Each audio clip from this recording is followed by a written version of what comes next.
Tsy vitan'ny olombitsy ary tsy vitan'ny Antenimieran'ny irery ny adidy.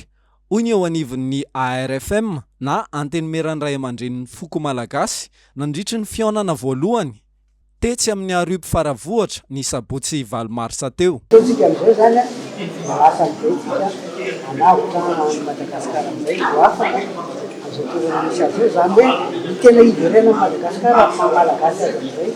Natomboka tamin'ity anio ity, hoy ny filohan'ny mpandrindra nasionalin'izy ireo Noely Rakotondrasoa ny dingana hanohizana indray ny tolona. Voalohany indrindra no tokony fantatra amin'ny firenena fa moa be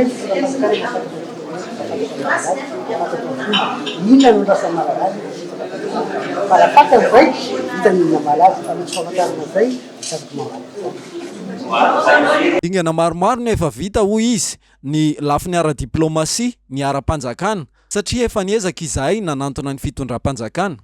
Ny zavatra noresahana tao dia ny mitady ny hevitra amin'ny fomba rehetra tsy navahana izay hanavotana amin'ny Madagasikara amin'ny fanandevozana sy ny fanangejana vaovao izay misy eto Madagasikara, indrindra ny entan'ny vahiny.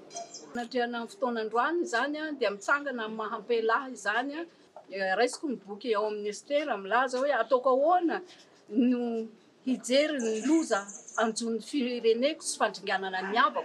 Mitsangana satria miteny amin'izao fa mijaly zahay any. Anavitra ny Madagasikara isika ho afaka amin'izao toerana misy azy izao. Izany hoe ny tena iverenan'ny Madagasikara amin'ny maha malagasy azy, hoy hatrany ny ARFM.